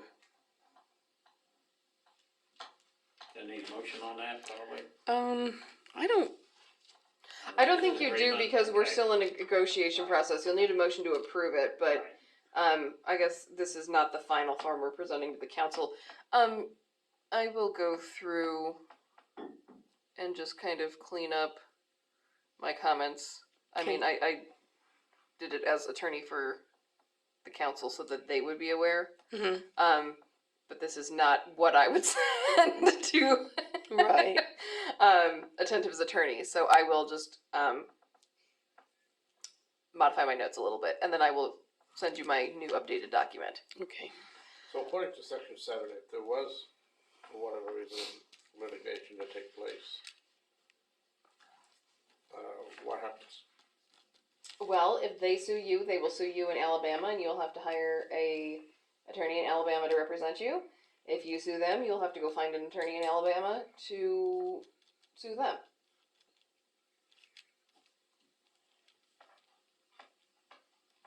You know the golden rule, whenever you know when something's going to happen, when you don't think it will happen.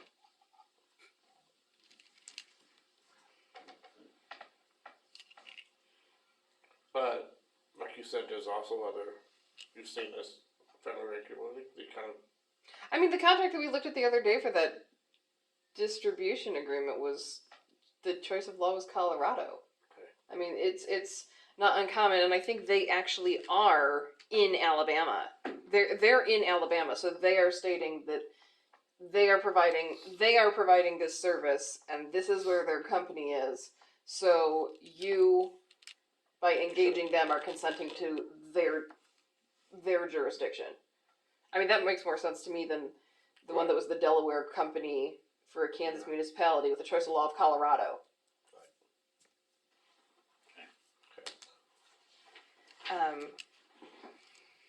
Do you want me to ask for that 7 day to cure the breach? Rather than immediate termination of the I would contract? think so, cause you never know when there can be a foul up. Mhm. Right. You never know. I mean, I don't think we would, and I don't necessarily know that they would immediately do it, but they may. I mean, I don't know anything about this company. Right. You So- have people signed up for it? This is the first step. We have to have the agreement in place. And then, I've sent him the information that he needed for the payroll census so that he can talk to the employees, but Okay, we, that's what I wanted. yeah. The other thing that we could do, I guess, is to put it at a future effective date. An effective date as of April 1, rather than their paragraph says, the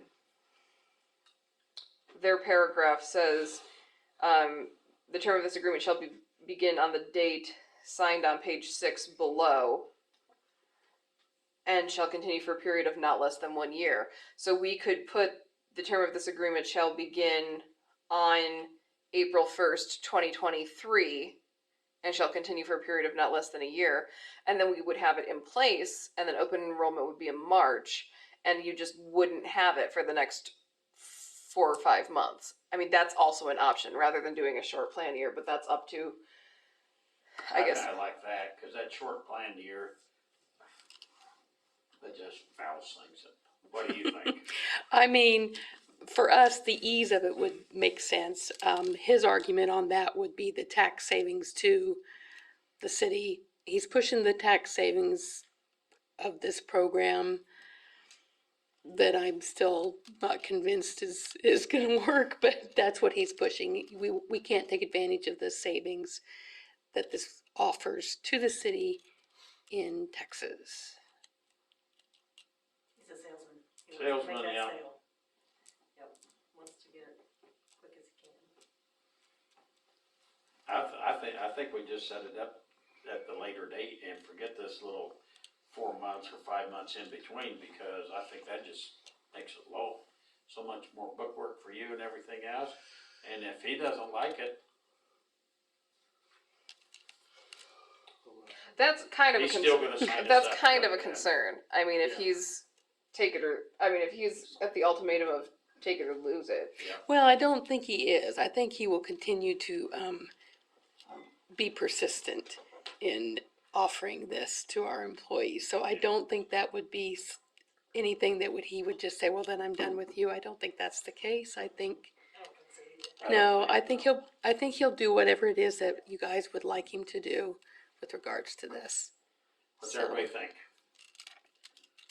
Just hold off and start it all at the later date so that, I mean, we can enter into the agreement now. It's just not effective. I mean, it's just the term doesn't start of it until April 1st. But he won't come and talk to the employees until that time. He's not gonna come and talk to them now and get anything in place if it's not going to go into effect So until if April. open enrollment is open enrollment is in March, then Right, would he come in March? yes, I would assume so. Yes, so that it can be in place in April. Okay. I think I'll probably put something in there with that stating that they will provide, because it states in there that they will provide an agent to come out and discuss it, and so I will put in there subsections that for the first enrollment prior to the commencement of the term of this, they will come out in March, so that way the employees can be enrolled starting April 1, and then each following year they can come out in March again. Right. Yeah, okay. And 6 months into this, if we look back and we think, okay, this is not what it was built to be, what then? We have to do it for a year, right? At the end of each 1-year term, this agreement is terminable by either party without cause upon 30 days prior written notice. In the event of a breach, violation, or default of any term or condition by one party, the other shall have the right to terminate it. And so,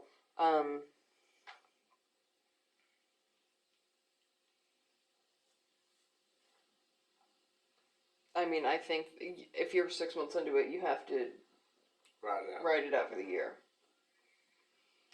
And it may be, I mean, it really is one of those things that I'm not familiar with it at all, so it may be something that our employees are gonna love. Yeah, they I- might all go for it, and you might only have one or two go Yep. for it. Yeah. You don't know. And I don't know if as far as it goes for offering it, I mean, I know he's provided the information, but I don't know if the city has or wants to consult from the accountants. I mean, he's pushing tax savings, tax savings, tax savings, tax savings, Mm-hmm. but he's not an accountant. Oh, so talking to our auditors about it? Right. I mean, because we have Adams, Brown, Barron, and Ball. Right. I think they're just Adams Brown now. But, I mean, I don't know if he keeps pushing that tax savings, it may be, well, let's speak with our accountants or our auditors, and let us speak with the accounting firm that represents us, and we will consider that. But, I mean, I think that if, depending on what the tax savings are, depending on whether or not any employees sign up, I mean, Right. there may not be any employees that sign up. Right. And so there may be no tax savings. And so, I mean, I don't necessarily know that it would be worth that amount of work before you're already doing all of that work in March. Mm-hmm.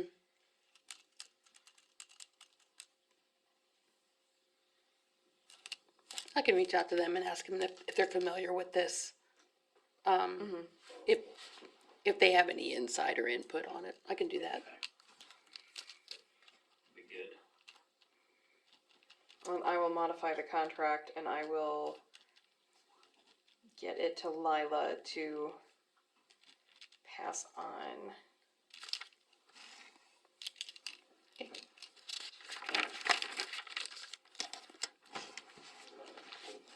Is that all you had?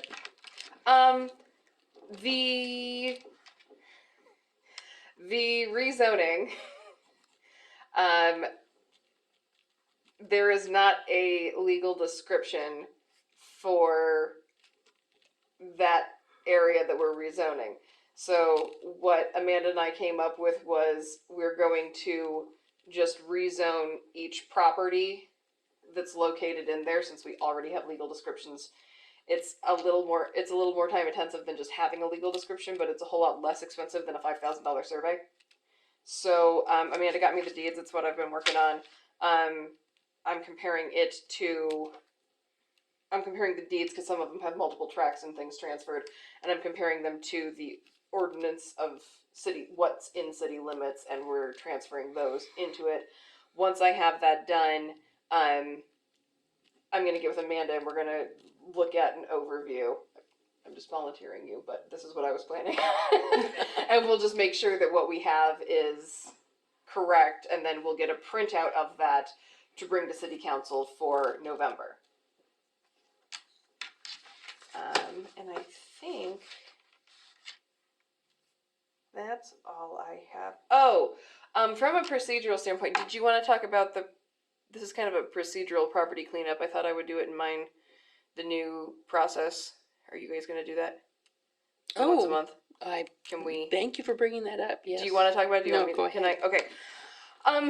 So when I used to do the letters, I had a process, and it was the third Wednesday of every month, or the second Tuesday of every month, or whatever it was property cleanup day. And it didn't matter when it came in the month, that was the day I dealt with all of the property cleanups. And so it wasn't like I had one on this day and one on this day and one on this day, and I had 6 different deadlines that I had to track, and then we had to send out a citation. It was all of the letters go out on this day. The next month, whatever's not cleaned up, the citations go out. They get to court.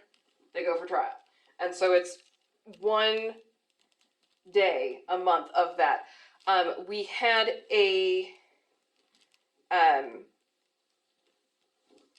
brought to our attention that it can be a little chaotic when it's all over the place. So what I suggested to Lila, and I think what they're going to start implementing, is one day a month is going to be property cleanup day. So if somebody says, hey, did this go out, or hey, is this, it may not be for several weeks depending on when it comes in, but it is a very good way to make sure that due process is strictly followed, because in the transition of from me to them, with the new letters, with something going out, with a property that had already had a service issue, something had fallen through the cracks, and so we're just doing this to try and prevent anything like that from happening again. Did I miss anything? Nope. And I think we're looking at the fourth Wednesday, right? Fourth Wednesday of the month.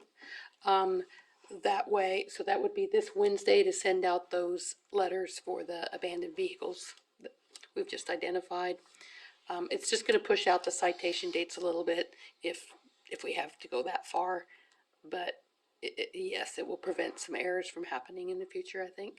And that'll be also very good if it's the fourth Wednesday of the month, because if that's the date that they tell the sheriff's office, okay, issue these citations, that is enough time to make the next municipal court date. And so we will have that court date, and by the time we have that court date, which is the third Wednesday of the month, it moves the fourth Wednesday of the month. We know who has been in, who has rectified it, who has not, and so it's just good from a timing standpoint. Okay, do I hear a motion to accept and file the attorney report? Moved by Amanda. Second by Cale, all in favor?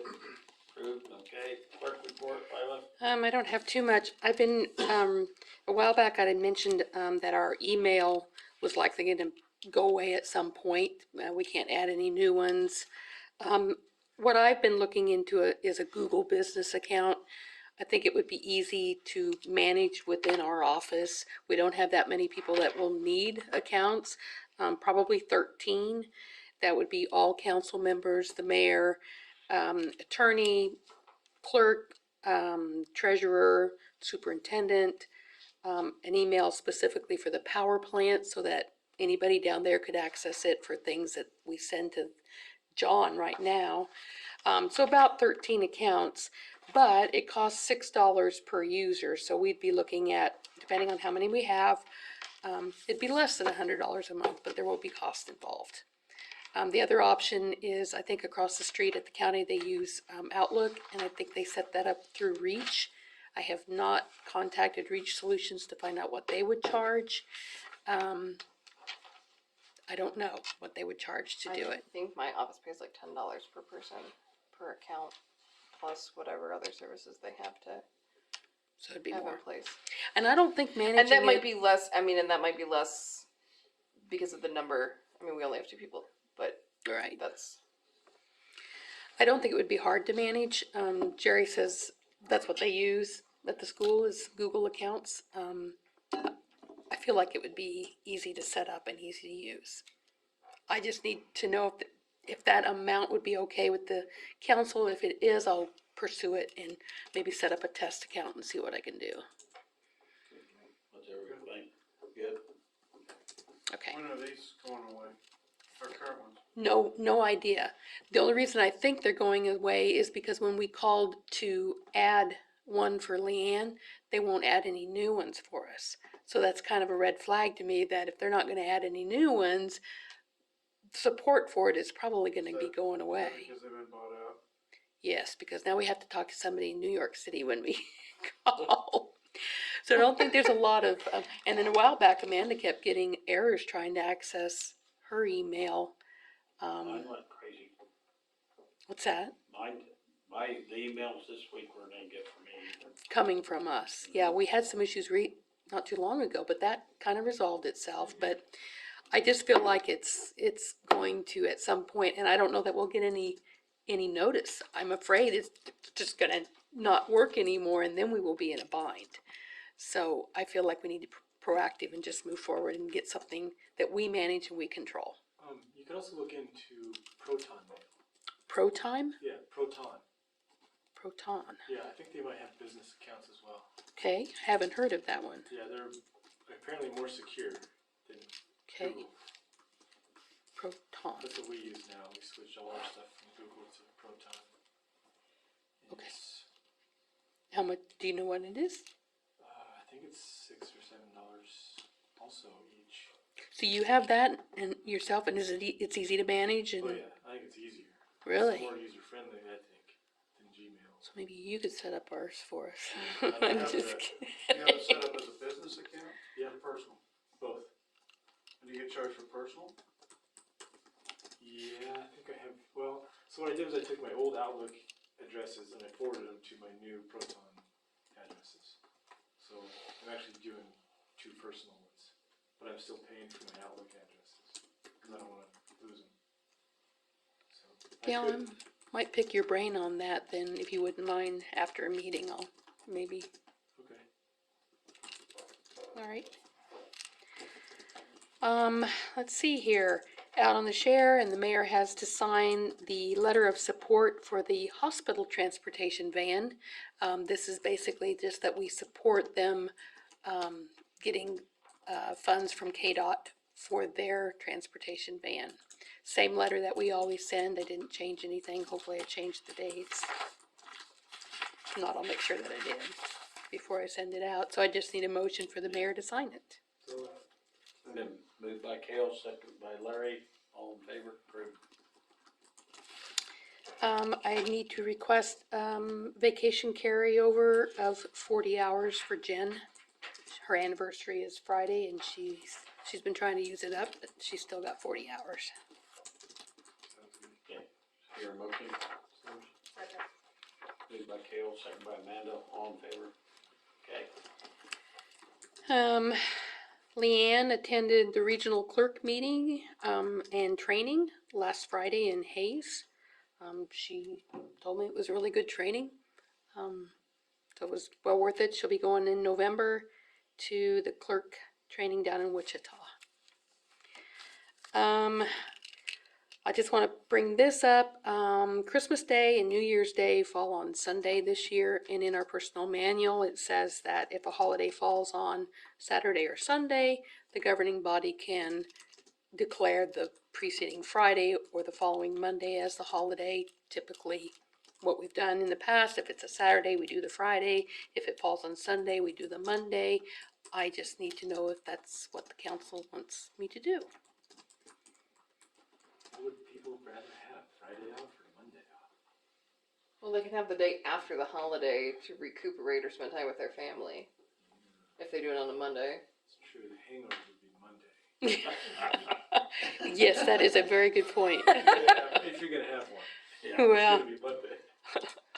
well, I like the idea that you say if it falls on Sunday, you do Monday, falls on Saturday, you do Friday, so I think that's a good, that's what we've always done in the a good past. basis to go by, yeah, I think that's great. Okay. And so the only other thing is I would like to request 15 minutes of executive session for non-elected personnel for a performance review.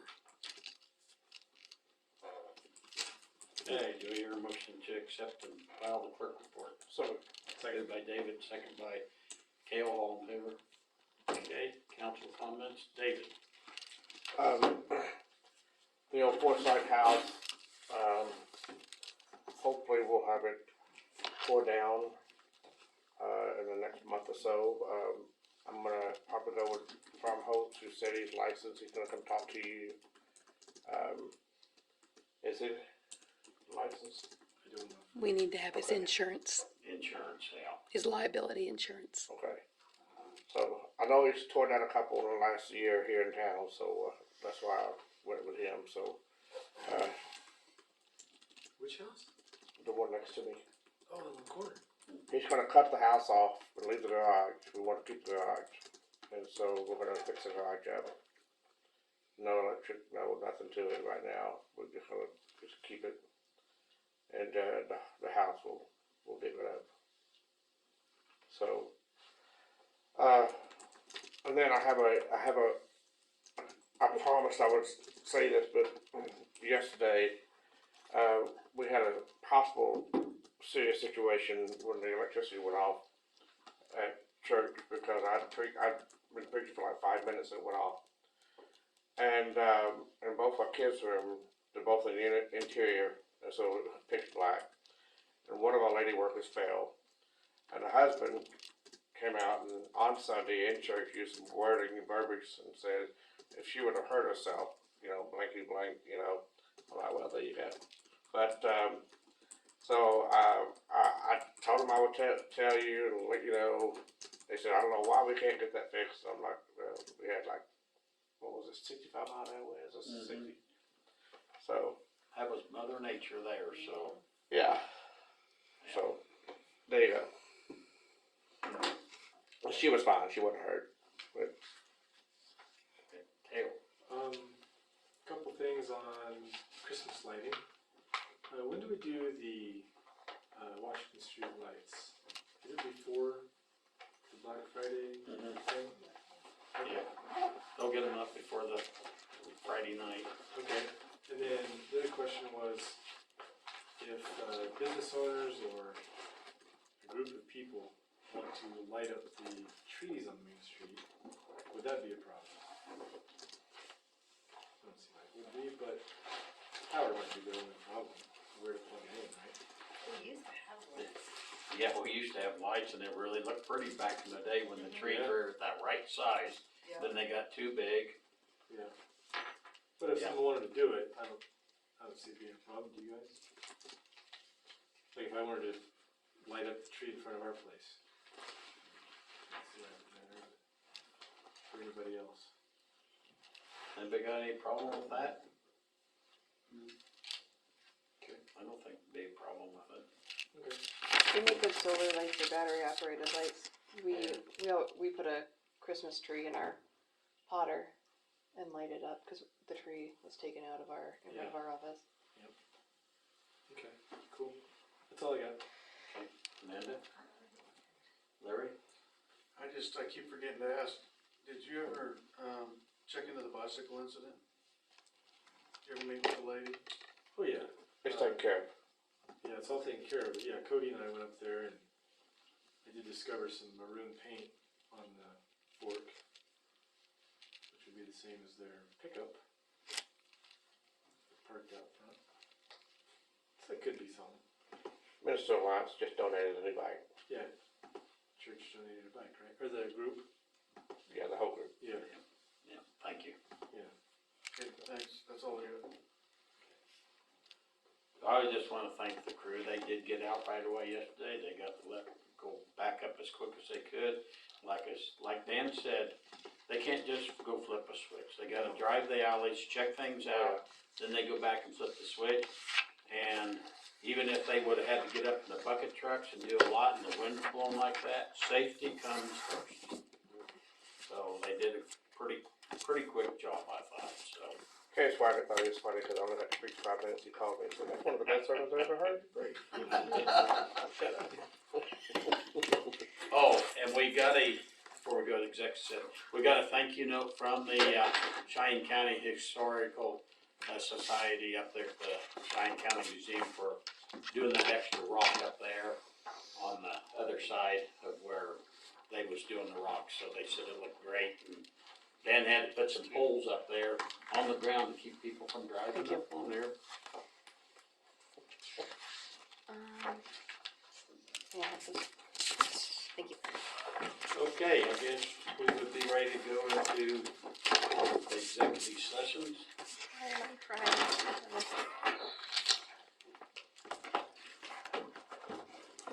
So who wants to go first? Dan said this is a short one, 5 minutes. Here's the short. But I don't care. So I'm gonna go into executive session for 5 minutes, coming out at 9:05. For non-elected personnel. Yeah, it'd be best if I left, right? For, what's the purpose? Non-elected personnel for application review? Applicant review? Yeah, maybe. Oh, yeah, let's say that. Applicant review.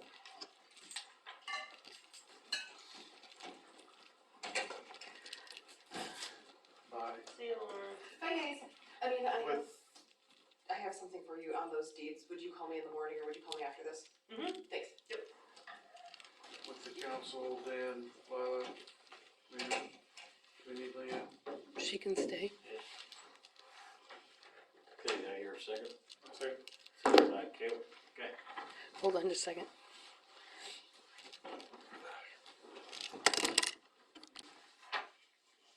Okay, we come out and no decision was made.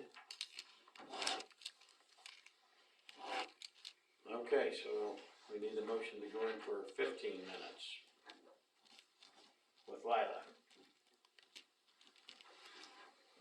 I'll make a motion to go into executive session for 15 minutes for non-elected personnel Performance. performance, with Just the council, mayor and me. with just Lila, council, and mayor to resume at 9:20. 9:20.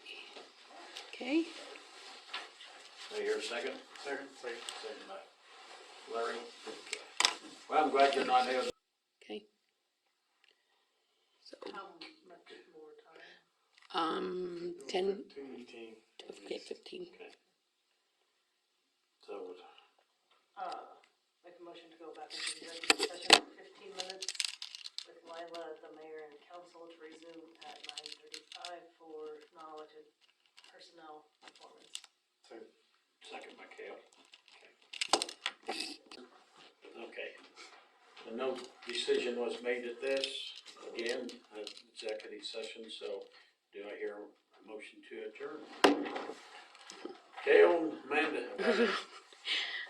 And David was a quick. I was trying, but I was too fast to move.